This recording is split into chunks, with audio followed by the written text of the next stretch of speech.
Only one problem.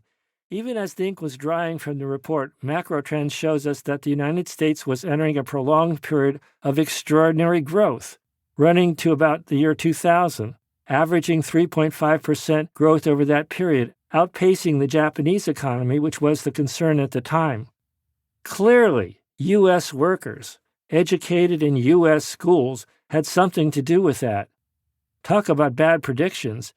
Yet I'm not aware of any retractions or corrections because only negative national education stories sell.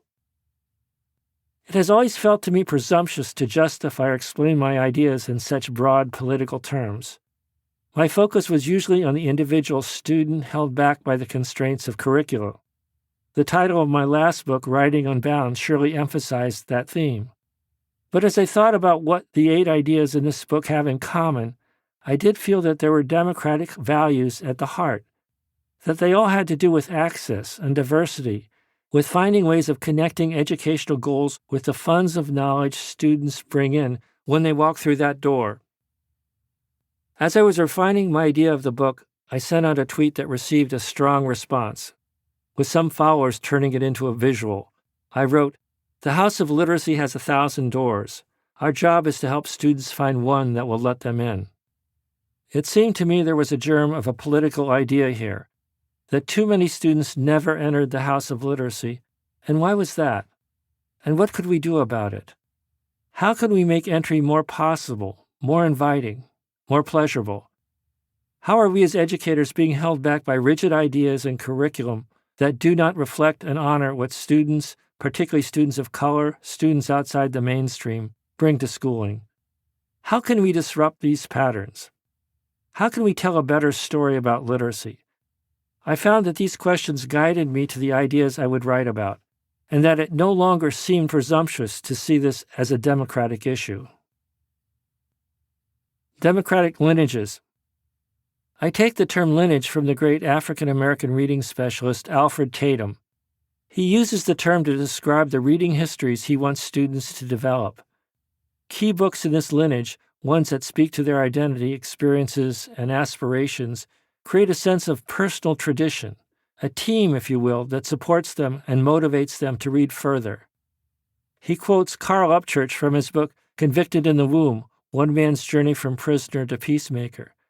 A turning point for Upchurch was when he came upon a copy of Shakespeare's sonnets holding up the leg of a wobbly table. He says, quote, "The literature taught me to look at myself. It told me that regardless of my condition, regardless of the circumstances I came from, I was a legitimate human being and a child of God." End quote. This concept had special power for those like Upchurch facing racial prejudice and incarceration. But there is a value for all of us, I think, in seeing ourselves as part of an enabling history. It can be extended to family histories, company histories, institutional histories, town histories. To know who you are, you need to know where you come from. We use quotation to establish this lineage, to place ourselves in a tradition. Too often, we teach quotation in a defensive way. We need support for our ideas. It's odd in a way. If we say something, it is suspect. If someone famous said it, then it must be true. I think something far more positive and affirming goes on when we quote from distant mentors who helped shape our outlook, who, in a sense, helped make us. There are some quotations so foundational for me that I have to hold back on quoting them in everything I write. Here's an example. The great French essayist Montaigne quoted just about every major and minor Latin writer. Some of these words he had engraved on the beams of his study. In his essays, he defends borrowing this way. He says, quote, "Bees ransack flowers here and flowers there, but then they make their own honey, which is entirely theirs and no longer thyme or marjoram. Similarly, the boy will transform his borrowings so the end product is entirely his." End quote.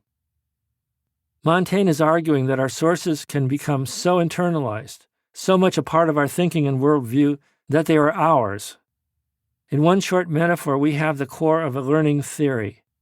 And appropriately, he lifted this metaphor from his great mentor, the Roman essayist Seneca. He quotes to justify his quoting. So it passes from Seneca to Montaigne, to me, and now to you.